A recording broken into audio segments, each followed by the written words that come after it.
좋은 아침입니다. 하루를 허락하신 하나님께 감사드립니다. 오늘 아침 함께 나눌 말씀은 마가복음 7장 24절에서 30절입니다. 예수께서 일어나사 거기를 떠나 두로 지방으로 가서 한 집에 들어가 아무도 모르게 하시려 하나 숨길 수 없더라. 이에 더러운 귀신 들린 어린 딸을 둔 한 여자가 예수의 소문을 듣고 곧 와서 그 발 아래 엎드리니, 그 여자는 헬라인이요 수로보리게 족속이라 자기 딸에게서 귀신 쫓아내 주시기를 간구하거늘 예수께서 이르시되 자녀로 먼저 배불리 먹게 할지니 자녀의 떡을 취하여 개들에게 던짐이 마땅치 아니하니라. 여자가 대답하여 이르되 주여 옳소이다마는 상 아래 개들도 아이들이 먹던 부스러기를 먹나이다. 예수께서 이르시되 이 말을 하였으니 돌아가라, 귀신이 내 딸에게서 나갔느니라 하시매, 여자가 집에 돌아가 본즉 아이가 침상에 누웠고 귀신이 나갔더라. 아멘. 마가복음 7장은 예수님께서 바리새인들과 논쟁하는 말씀으로 시작됩니다. 마태복음에 함께 나누었던 바리새인들의 외식이 나타나 있습니다. 예수님께서 사람의 마음에서 나오는 것이 사람을 더럽게 하는 것이라 말씀합니다. 그리고 오늘 말씀인 이방 여인의 딸을 치유하는 사건이 나타나 있습니다. 마지막으로 기먹고 말 덧는 자를 치유하는 사건이 나타나 있습니다. 수로보니게 여인의 딸을 치유하는 사건은 거라사인 지방의 군대 귀신을 치유하는 사건 다음으로 나오는 이방 지역의 두 번째 사건입니다. 오늘 예수님의 말씀과 수로보니게 여인의 태도를 살펴보며 우리의 신앙의 자세를 돌아보기를 원합니다. 먼저 예수님의 말씀을 보면 믿음의 자녀들에게 은혜의 우선권을 주십니다. 본문 26절에서 27절을 읽겠습니다. 그 여자는 헬라인이요 수로보니게 족속이라 자기 딸에게서 귀신 쫓아내 주시기를 간구하거늘 예수께서 이르시되 자녀로 먼저 배불리 먹게 할지니 자녀의 떡을 취하여 개들에게 던짐이 마땅치 아니하리라. 아멘. 예수님은 믿음의 자녀들에게 은혜의 우선권을 주십니다. 수로보니게 여인은 말씀대로 두루 지방의 헬라인이었습니다. 그래서 예수님은 매정하게 외면하십니다. 예수님께서는 먼저 믿는 자녀들로 통하여 예수님의 말씀이 전해지길 원하셨습니다. 예수님께서는 하나님을 알고 믿는 유대인들에게 먼저 하나님의 뜻을 밝히 드러내시고 역사하셨습니다. 하나님께서 아브라함을 택하시고 야곱을 통해 12지파를 이루게 하시고 하나님의 놀라운 은혜 방법들을 계시하셨습니다. 동일하게 예수님께서는 12제자를 택하시고 유대 땅에서 예수님의 말씀을 선포하십니다. 마태복음 10장 5절에서 8절을 같이 읽겠습니다. 예수께서 이 12를 내보내시며 명하여 이르시되 이방인의 길로도 가지 말고 사마리아인의 고을에도 들어가지 말고 오히려 이스라엘 집에 잃어버린 양들에게로 가라. 가면서 전파하여 말하되 천국이 가까이 왔다 하고 병든 자를 고치며 죽은 자를 살리며 나병 환자를 깨끗하게 하며 귀신을 쫓아내되 너희가 거저 받았으니 거저 주라. 아멘. 예수님께서는 12제자를 보내셔서 이스라엘의 잃어버린 어린 양에게로 가라고 하십니다. 예수님께서는 먼저 믿는 자들에게 우선권을 주십니다.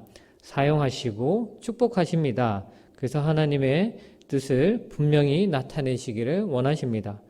하지만 바리새인들과 서기관들은 하나님을 알고 있지만 하나님의 은혜를 깨닫지 못하고 오히려 예수님을 대적합니다.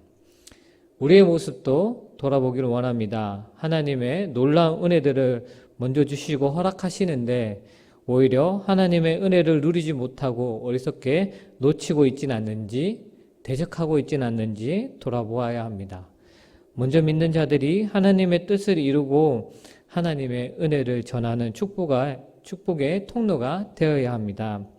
하나님의 뜻을 온전히 나타내고 하나님의 놀라운 은혜를 경험하고 전하는 선한 이웃 우리 교회 성도님들 되시기를 소망합니다. 두 번째, 수로보니게 여인의 태도와 같이 믿음과 겸손으로 은혜를 구하여야 합니다. 28절을 같이 읽겠습니다. 여자가 대답하여 이르되 주여 올소이다마는 상 아래 개들도 아이들이 먹던 부스러기를 먹나이다. 아멘. 예수님께서 수로보니게 여인에게 매정하게 말씀하시지만 수로보니게 여인은 예수님의 말씀에 실망하지 않고 믿음으로 계속하여 요구합니다. 개라는 말에 상처도 날 수 있지만 수로보니게 여인은 겸손하게 예수님의 치유를 구합니다. 그리고 받을 자격 없는 자에게 후히 주시는 하나님의 은혜를 구하였습니다. 그리하여 먼저 된 자가 나중되고 나중자가 먼저 되는 하나님의 원리를 경험하였습니다. 먼저 되었던 바리새인들은 예수님을 대적하지만 나중이었던 이방 스로보니게 여인은 예수님의 놀라운 치유의 역사를 경험하게 된 것입니다. 우리의 삶도 스로보니게 여인과 같이 하나님 앞에서 믿음으로 구하고 겸손하게 우리의 모습을 받아들여야 합니다. 그리고 하나님의 은혜를 구하여야 합니다. 그래서 받을 자격 없는 자에게 풍성하게 주시고 먼저 된 자가 나중되고 나중된 자가 먼저 되는 하나님의 놀라운 원리를 경험해야 합니다. 어려운 상황에서 믿음으로 겸손하게 하나님의 은혜를 구하여 놀라운 하나님의 원리를 경험하는 선한 이웃 우리 교회 성도님들 되시기를 소망합니다. 정리하겠습니다. 오늘 예수님의 말씀과 스로보니게 여인의 모습을 살펴보았습니다.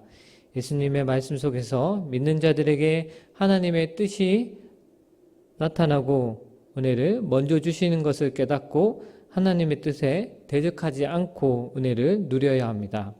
그리고 스로보니게 여인과 같이 믿음으로 겸손하게 은혜를 구하여야 합니다.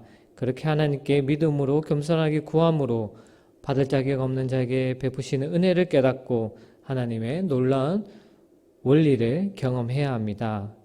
믿는 자로서 우선권을 누리고 믿음으로 겸손하게 은혜를 구하여 하나님의 놀라운 원리를 경험하는 선한 이웃 우리 교회 성도님들 되기를 소원합니다. 기도하겠습니다. 하나님 아버지, 오늘 예수님의 말씀과 스로보니게 여인의 태도를 살펴보았습니다. 먼저 믿는 자들을 사용하시고 역사하심을 깨닫고 뜻을 이루게 하여 주옵소서. 하나님의 뜻을 나타내는 축복의 통로가 되게 하여 주옵시고 믿음으로 겸손하게 은혜를 구하여 하나님의 원리를 경험하게 하여 주옵소서. 오직 예수님의 말씀 가운데 한 걸음 한 걸음 믿음으로 걷게 하여 주옵소서. 감사합니다. 사랑합니다. 예수 그리스도 이름으로 기도드리옵나이다. 아멘. 오늘 도구 기도는 한국교회의 시대적 사명 감당을 위하여 기도하겠습니다. 한국교회의 영적 각성과 회개를 위하여 한국교회의 본질적인 사명 감당을 위하여 기도하시고 나라와 이웃 우리 자신을 위해 기도하겠습니다. 오늘 하루도 하나님과 동행하시며 평안을 누리시기를 바랍니다.